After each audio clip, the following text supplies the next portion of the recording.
viene directamente de tener una audiencia con el presidente de México.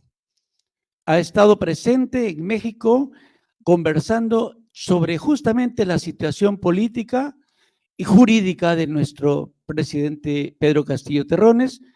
Ha habido muchos intercambios de opiniones, coincidencias, que él lo mencionará y seguramente él lo aclarará todo lo que han conversado. El magíster Guido Leonardo Croxatto es magíster en acción política, fortalecimiento institucional y participación ciudadana en el Estado de Derecho en Madrid, becario de la Fundación Carolina, magíster en Derecho Constitucional de la Pontificia Universidad Católica de Chile, becario de la OEA, magíster en la Universidad de Berlín, calificación 1.4, bueno, es una calificación muy alta que ha tenido, becario también en Alemania, abogado en la Universidad de Buenos Aires, bueno, dice que el promedio muy alto, ya. Bueno, en realidad, el doctor hemos tenido la oportunidad de conocerlo, realmente es una persona muy conocedora de este tema a nivel internacional, Premio Promedio Académico 2010 de Derecho, Premio Excelencia Académica del Colegio de Abogados de Buenos Aires.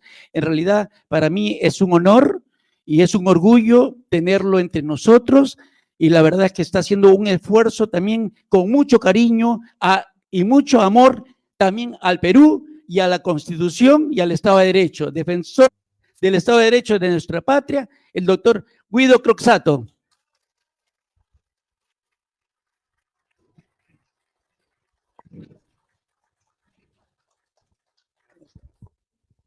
Bueno, gracias por el recibimiento y la calidez. Ya para mí es como una bandera propia, la bandera de Perú. Hay una historia de hermandad entre la Argentina y Perú que es muy fuerte, pero me voy a limitar a contarles las ideas que tengo acerca de la defensa, que me parece que es lo más importante y es lo que va a permitir, al menos desde el punto de vista jurídico, reivindicar a Pedro Castillo. En general, cuando me han pasado 2 o 3 cosas curiosas en este proceso tan interesante. Hace un rato en el Vaticano estoy en un congreso sobre colonialismo y decolonización del derecho, donde hay jueces, en su mayoría, juristas y académicos que se dedican a pensar la descolonización. Y hablábamos con Zaffaroni, que está en este encuentro, junto a otros juristas como Sousa Santos, a quien le pedí que escribiera una columna sobre la crisis en el Perú, y me dijo que lo iba a hacer, y otros profesores y profesoras también. Lo que nos sorprendía cuando hablábamos es la cantidad de arbitrariedades que hubo en el proceso contra Castillo y qué es lo que se suele oponer como contraargumento. Y en general son disparates, es decir, no son argumentos jurídicos, con lo cual llegamos a la conclusión con Zaffaroni, no solo en el caso de Perú, también en el caso argentino, de que nuestra tarea como abogados es defender el derecho. No estamos defendiendo a Castillo solamente, estamos defendiendo el derecho, en primer lugar. Y eso es lo que más incomoda, porque lo que han hecho contra Castillo está más allá del derecho, por encima del derecho o por afuera del derecho, diría yo. El presidente de México, que junto a Petro son hoy no solo los 2 líderes más lúcidos de América Latina, sino los 2 que apoyan más firmemente la normalización democrática y la recuperación de la democracia en el Perú, la restitución del presidente Castillo, lo dijeron con las mismas palabras. Si ustedes ven el tuit de López Obrador de hace 2 días, que me recibió en el Palacio de Gobierno, lo cual es un altísimo honor, y me felicitaba por defender esta causa porque es una causa justa, y yo después puse en algo que escribí que qué bueno que en un Palacio de Gobierno de un país como México se vuelva a hablar de justicia, ¿no? Y no de negocios o de otras cosas que en general se habla con los presidentes, y tener presidentes que vuelven a hablar de justicia como Petro o como López Obrador para todos los abogados y abogadas de América Latina y para toda la ciudadanía es un honor y es un faro de luz en medio de una tormenta, ¿no?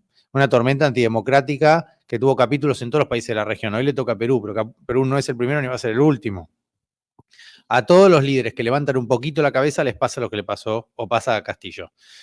En general, todos los líderes progresistas de América Latina que no se arrodillan ante determinados intereses, Lula, Correa, Evo, Cristina, ahora Castillo, pasó también, digamos, pasó en un montón de países y sigue pasando, con lo cual para nosotros lo de Perú es un capítulo más de una película que ya conocemos, no es una novedad. Correa está exiliado en Bélgica, Lula estuvo preso y lo encarceló un juez que luego fue ministro de Justicia de Bolsonaro, que fue su principal contendiente electoral. Es una tomada de pelo y se pasó en la principal economía de América del Sur.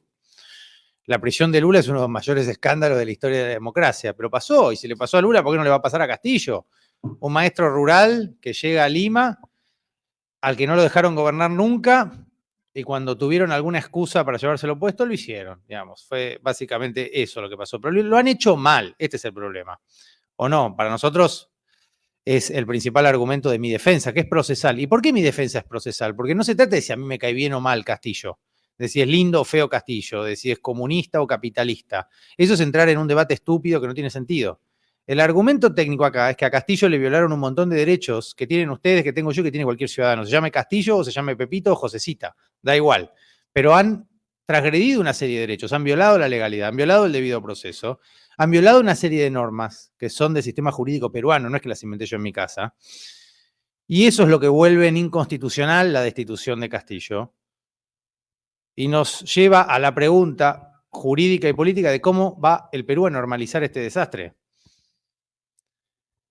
La discusión se enturbia cuando a mí me responden, porque en general me dicen, bueno, puede ser, pero Castillo hizo un muy mal gobierno. O bueno, puede ser, pero Castillo es comunista, terrorista, lo que fue, todas estas tonterías que yo no puedo entender, parece de otra época, de una época pasada, pero en Perú el terruqueo sigue vigente, ¿no? Entonces cualquiera que piense críticamente es automáticamente un terrorista. Bueno, es el colmo, hasta Obama hacía chistes con esto, ¿no? No es que Trotsky hacía solo bromas. Obama solía reírse de la prensa diciendo, ya no soy el musulmán socialista que solía ser. Era una ironía respecto de la prensa que lo cuestionaba. Estamos hablando de Obama, presidente,